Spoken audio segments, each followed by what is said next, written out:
जेबी cases में जाना नहीं हम ये कर रहे हैं, वो बात भी उठा रहा है, उसको भी हम बुरा नहीं कर रहे हैं, हम किसी का शिकायत करके नहीं कर रहे हैं, लेकिन स्टैंड कितना रहेगा वो इसकी कोई गारंटी नहीं है। उसका दायित्व, उसका मालिक कौन है, क्या है और कैसे रहेगा। मान लीजिए जयराम जी बोलते हैं, लेकिन वो कितना मजबूत कहानी बना रहे हैं इसकी कोई गारंटी नहीं है। सांसद में खड़ा हुए थे, उसके बाद क्या डुमरी एक बार भी आए हैं क्या? हमको तो नहीं लगता है। लेकिन तो डुमरी उतना से ही अधिक वोट आया है, तो 90,000 लगभग आया है। अरे 90,000 आ गया, वो आ गया।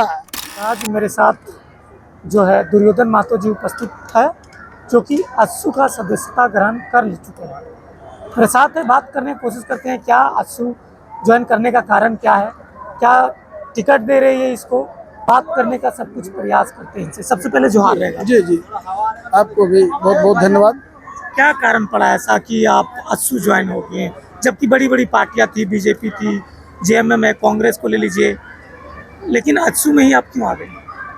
कोई कारण नहीं है, हमें सेवा के भावना से आए। सुदेश, हम माननीय सुदेश महतो जी से मुलाकात हुई एक दो बार, और मुलाकात में उन्होंने मुझे अपने विचारों से अवगत किया, और अवगत करने के बाद उनके साथ हम बैठे उठे, दो चार बार बैठे उठे, तो उन्हें भी हमारे भावना को अच्छा लगा, उनके भावना को भी मुझे अच्छा लगा।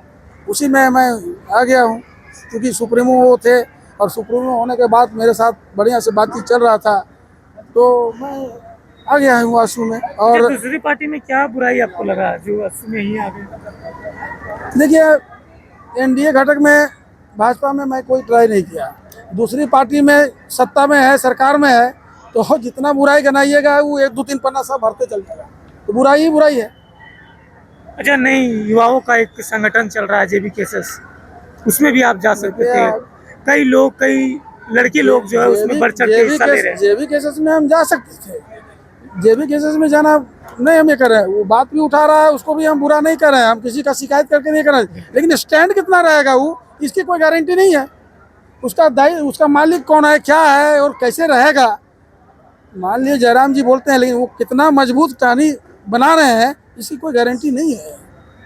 और देखिए, अभी कुछ लोगों का बयान आ रहा है कि हम लोग वहाँ से हट रहे हैं, ये सब चीज़ अभी नहीं, फिर भी 3.5 लाख वोट लाया था लोकसभा में, तो मजबूत तो दिख रहा है। मैंने तो कहा कि यहाँ मजबूत रहने का एक ही कारण है कि माननीय सांसद चंद्र प्रकाश चौधरी जी का रिएक्शन बहुत जोर लोगों ने किया था, और अफवाह बहुत जोर फैलाया, जिसका कुछ फायदा मिला।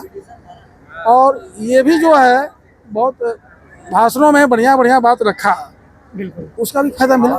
सांसद में खड़ा हुए थे, उसके बाद क्या डुमरी एक बार भी आए हैं क्या? हमको तो नहीं लगता है। लेकिन तो डुमरी से ही अधिक वोट आया है, 90,000 लगभग आया है। अरे 90,000 आ गया, वो आ गया। वो हमने तो कहा कि प्रतिक्रिया दूसरा है, यहाँ जब रहेगा यहाँ का भूमिपुत्र, यहाँ का आंदोलनकारी का बेटा रहेगा, तो फिर वो उसको नहीं जनता सराहेगी। जहाँ के वो आंदोलनकारी के बेटे हैं, वहाँ जाकर के आंदोलनकारी जो किए वहाँ पर नहीं जनता का सेवा करें। लेकिन वो भी बोल रहा है डुमरी से ही हम लड़ेंगे। लड़ने के लिए किसी को मना है या एक आध हजार खड़ा हो सकता है, किसी को मना किया है कोई? अच्छा, आप सदस्यता ग्रहण कर लिए हैं, मान लीजिए अस्सू जो है सुदेश महतो जी आपको टिकट देती है विधानसभा चुनाव के लिए, डुमरी से टिकट देती है, तो आप कितना खरे उतरिएगा? डुमरी के लोगों को किस प्रकार से फर्स्ट टाइम चुनाव लड़िएगा, किस मुद्दों को लेकर वोट मांगेगा, क्या मुद्दा रहेगा आपका? एक नंबर में तो मुद्दा मेरा रहेगा जो डुमरी के स्थानीय लोगों का यहाँ से कोर्ट चला गया, जो बहुत बड़ी मुद्दा है। यहाँ कोर्ट डुमरी के खास करके, ये नावाडी के लोग प्रभावित इसलिए नहीं है कि नावाडी का पड़ जाता है अनुमंडल तेनुघाट, ये यहाँ के लोगों का, डुमरी माने अंचल के लोगों का ये बहुत बड़ा दुखद बात है। बढ़िया नेता रहता, माननीय विनोद सिंह जो है, कहीं ना कहीं अपने लोगों के प्रति लगे रहते हैं, लगे खींच के। यहाँ का आदमी नगण्य रहा, जीरो रहा, उपस्थिति सही से नहीं रखा, तो नुकसान हो गया। तो हम लोग जैसा आदमी रहने से थोड़े होता है वो सब चीज़। नहीं, देखिए, बड़े नेता लोग जो है ना, चुनाव लड़ने से पहले यही वादे करते हैं कि हम ये करेंगे, वो करेंगे, यहाँ की जो समस्या है उसको समाधान करेंगे, लेकिन जैसे सीट मिल जाता है, जीत जाता है, बदल जाते हैं। तो आप भी वैसे ही कर देंगे, तो फिर जनता किस पे देखिए, विश्वास बात यह है कि हमको अगर यदि एसी रूम में रहना रहता और सुखी से रहना रहता, तो हम सब तरह से ठीक ठाक रहने के बावजूद भी हम क्यों नहीं रहते उसी में? बिल्कुल। क्या क्यों इस तरह का भटकते चलते? कोई दरकार नहीं था भटकने का। अगर वो इच्छा रहती कि हमको नेतागिरी करके पैसा कमाना है तो उससे अच्छा तो मेरा कोई अभी गाली तो नहीं दे रहा है ना हमको। हम किसी के साथ गड़बड़ी नहीं किए हैं। उस समय अगर हमको गाली देने लगेगा उससे वो तो क्या कहे, और तो माइनस चल गए, प्रतिष्ठा और खराब कर लिए। लेकिन दुर्योधन महतो को कोई अभी जानता नहीं, लेकिन लोग जानना चाहते हैं, लोग जानेंगे, सदस्यता ग्रहण कर लिए तो लोग पूछेंगे कि दुर्योधन महतो कौन है, तो आप कैसे इसका जवाब दीजिए? दुर्योधन महतो के खानदान को पूरा विधानसभा जानता है। वो हम चुप थे बहुत दिन से, जनवाना चाहेंगे तो हमारा तुरंत सब लोग जानना चालू कर देंगे। इतना संघर्ष किया है मेरा घर का खानदान का लोग, तुरंत जानेगा।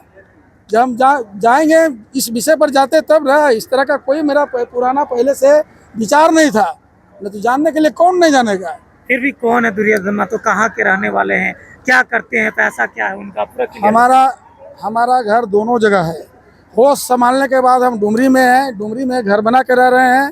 उसके पहले मेरा घर नारायणपुर था, और पिताजी 76 में जब उनकी हत्या हुई, उसके बाद वहाँ के लोगों ने, ग्रामीणों ने एक हाई स्कूल भी बनाया चंदा करके उनके नाम पर, कैलाश स्मारक उच्च विद्यालय हरलाड़ी, जिस 80 में स्थापित किया लोगों ने, चंदा करके उनके नाम से बनाया।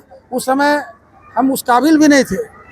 1980 में मेरे जेब में 200 रुपया 500 रुपया रहना मुश्किल था। उस समय लोगों ने बनाया, श्रद्धा नहीं रहता उन लोगों का, उसके प्रति नहीं रहता श्रद्धा, तो थोड़े वो करते। चलिए, अपनी जिंदगी में बहुत मेहनत की है लगता है। बहुत उतना मेहनत करके मुश्किल है आदमी को वो स्टैंड करना, वो संभव ही नहीं है। मैं बता रहा हूँ कि मैं बैंगन बेच के, सब्जी बेच के किताब खरीदा है, और शनिचर बाजार ले जाते थे बेरमो, 15 किलोमीटर 20 किलोमीटर। उसके बाद हम किताब लेते थे, कपड़ा लेते थे, पैर में चप्पल नहीं रहा हम लोग को पढ़ाई लिखाई के समय में। हम लोग को सारा घर के लोगों को परवरिश मेरे मामा घर के लोग किए हैं। मामा घर के लोग भी यहाँ होंगे, हो सकता है सुन रहे होंगे। यहाँ पर कोई झूठ फूस और बनावटी बात नहीं है। सारे लोग, नारायणपुर के लोग भी, अगर जो लोग आए होंगे जहाँ से हम पैदा लिए हैं, उन लोग भी सुन रहे होंगे यहाँ पे, उन लोग भी इस सच्चाई को जानते हैं कि सच्चाई क्या है। डुमरी और नावाडीह प्रखंड और डुमरी प्रखंड जोड़ दिया जाए तो देखा जाए तो प्लान का मात्रा सबसे ज्यादा है। लोग दूसरे राज्य जा रहे हैं कमाने के लिए। रोजगार के क्षेत्र में आप क्या करेंगे? देखिए, कुछ चीज़ जो है सरकार का नीति का तो गड़बड़ी है। कुछ चीज़ हम अपने भाइयों से भी आग्रह करेंगे कि उन लोग भी यहाँ संघर्ष करना नहीं चाहता है। इसलिए ये चीज़ हम कहते हैं लोगों को कि बाहरी लोगों को हम लोग गाली देते हैं, भगाना चाहते हैं, फिर भी भागता नहीं है। ये कमाना चाहता है और हमारा आदमी भाग जाता है। संघर्ष करना चाहिए। थोड़ा मोड़ा भी, छोटा मोटा चीज़ में बड़े, पहले तो उन लोग दौलत कमा के बहुत रखे हुए हैं। आप बड़ा बिजनेस नहीं कर सकते हैं, छोटा छोटा तो बिजनेस कर सकते हैं। फल का दुकान कर सकते हैं, और कुछ कर सकते हैं। शाम के समय में बोकारो, धनबाद या फिर टाटा, गिरिडीह, जहाँ भी जाइए, सब ठेला खोमचा वाला भी बाहरी आदमी है। हम भाइयों से आग्रह करेंगे कि उस सब में संघर्ष कीजिए। आप छोटा छोटा काम तो करिए और यहीं पे रहिए। नहीं तो आप चले जाते हैं टावर लाइन में, लाशें 20 आदमी जाते हैं, उन्हें स्टवाते हैं, एक न एक गायब हो जाते हैं। कितना दुख लगता है। जवान आदमी जा करके इस तरह से घटना घट के आता है, माँ बहनें यहाँ आकर के रोना धोना सब हो जाता है, पूरा घर उसका बर्बाद हो जाता है। ये तकलीफ होती है। लेकिन पहला तो हम कहेंगे कि इसमें सरकार का नीति बहुत गड़बड़ है, और नेता लोग प्रशिक्षित नहीं करना चाहता है लोगों को। ये इस तरह का जागरूकता नहीं करना चाहते हैं। अब हमारे यहाँ जब तक संस्कार नहीं आएगा बढ़िया लोगों का, तब तक तरक्की कैसे करेंगे? पढ़ाई लिखाई, संस्कार जब बढ़िया आएगा, हम पढ़ाई लिखाई में आगे जाएंगे। और गवर्नमेंट का नीति गड़बड़ ये है कि पढ़े लिखे लोगों को अभी रिश्वत नहीं दी है। एक समय में हुआ दरोगा की बहाली, अगर यदि उस समय रुपया मांगा जाता तो एक भी मेरा गांव का अगल बगल देहात का दरोगा नहीं होता। 50 लाख रुपया कौन देता? अभी टीचर लोग बहुत हट रहे हैं, बारिश जैसे तैसे आ रहे हैं, इसलिए रुपया नहीं दे पा रहे हैं। एक भी दरोगा नहीं रहता। गाय चराने वाला, बकरी चराने वाला कहाँ 50 लाख पता? यानी आप तैयार है चुनाव लड़ने के लिए, विधानसभा चुनाव? उसके लिए कोई बात नहीं। इस उम्र में आदमी झंडा धोने के लिए नहीं आता है। चलिए, ये तो दुर्योधन महतो, इनका विचार मैंने लिया। कैसा लगा इनका विचार कमेंट करके जरूर बताइएगा। बाकी मिलेंगे, हम है इस क्षेत्र में। यहाँ जब रहेगा यहाँ का भूमिपुत्र, यहाँ का आंदोलनकारी का बेटा रहेगा, तो फिर उसको नहीं जनता सराहेगी। जहाँ के वो आंदोलनकारी के बेटे हैं वहाँ जाकर के आंदोलनकारी जो किए वहाँ पर नहीं जनता का सेवा करें। लेकिन वो भी दुर्योधन महतो के खानदान को पूरा विधानसभा जानता है। वो हम चुप थे बहुत दिन से, जनवाना चाहेंगे तो हमारा तुरंत सब लोग जानना चालू कर देंगे। इतना संघर्ष किया है मेरा घर का खानदान का लोग।